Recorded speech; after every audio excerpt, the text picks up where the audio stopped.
Esa invitación a los conventos fue muy interesante.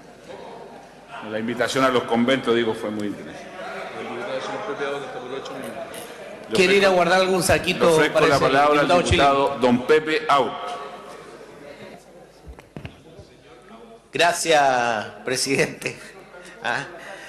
No voy a entrar al convento. Vengo saliendo.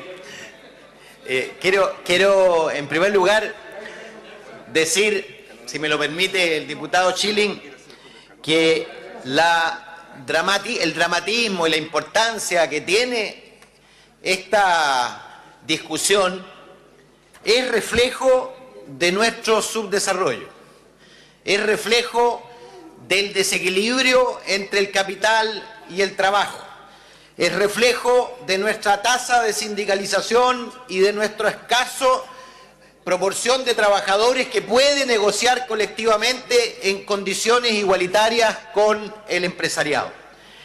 Y yo sé que hay quienes propusieron desde los años 90 el fin del salario mínimo, pero la verdad es que en esta sociedad, con estos niveles de sindicalización, con la resistencia durísima a reequilibrar las relaciones entre trabajadores y empresarios que se reflejaron en que luego de ser derrotados en la discusión parlamentaria concurrieron al Tribunal Constitucional para evitar la titularidad sindical, revela que esta negociación será necesaria mientras no consigamos en la sociedad chilena niveles de equilibrio razonable entre el capital y el trabajo.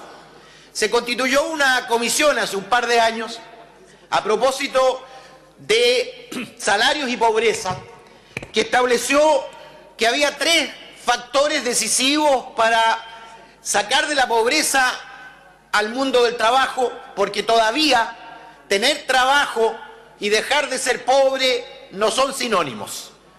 Buena parte de los trabajadores chilenos vive todavía en condiciones de pobreza e incluso una fracción alcanza a calificar en la indigencia. Y esa comisión estableció, primero, el primer factor es el salario mínimo.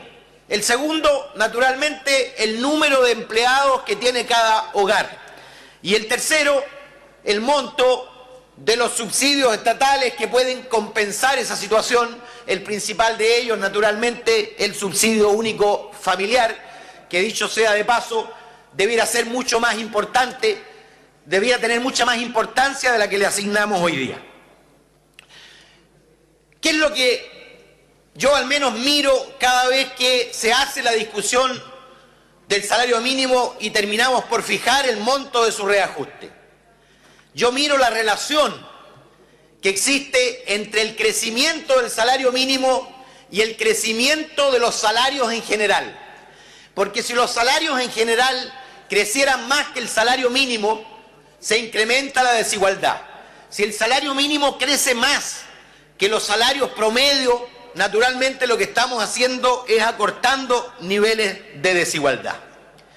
El día lunes, en el almuerzo habitual que tenemos con el ministro de Hacienda, los diputados de la nueva mayoría, le propusimos al ministro que explorara la posibilidad de un acuerdo más largo, como el que tuvimos en 2014 y que terminó justamente de concretarse en enero de este año, cuando el salario mínimo alcanzó el número cabalístico de 250.000 pesos.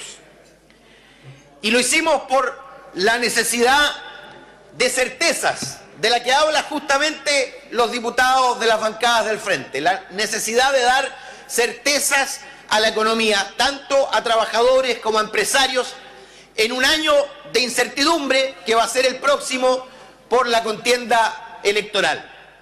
Y naturalmente es bueno separar el ciclo económico de la posibilidad de contaminarse con las incertidumbres del ciclo electoral.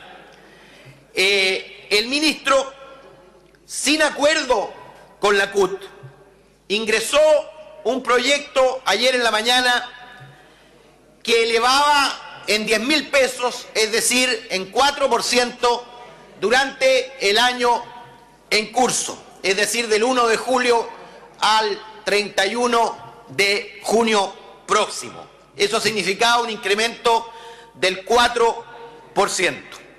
Los diputados de la nueva mayoría le insistimos al ministro en un acuerdo más largo, que en 18 meses significara 26.000 pesos, es decir, que al cabo de 18 meses el salario mínimo hubiera mejorado un 10,4% y concretado semestralmente, de manera que el impacto se amortiguara sobre las empresas, particularmente las empresas que más pagan salario mínimo, aunque el salario mínimo no solo es importante para los que lo reciben, sino para el conjunto del edificio salarial, porque muchas cosas son en referencia al salario mínimo, y por lo tanto si sube, tiende a provocar un alzamiento de los salarios en general. Y eso significó que el 1 de julio próximo el salario mínimo se eleve en 7.500 pesos, el 1 de enero del 2017 en 6.500, el 1 de julio del año siguiente en 6.000 y el 1 de julio del 2018 otros 6.000, es decir, 26.000 pesos en 18 meses, 10,4%. Las bancadas de al frente dicen, mire, es muy poco lo que está subiendo el salario mínimo, pero es responsable, pero la responsabilidad es del gobierno de que la economía no crezca lo suficiente para permitirnos mejores incrementos del salario mínimo. Quiero decir, sí, que el único incremento significativo del salario mínimo en el periodo pasado fue justamente el año electoral.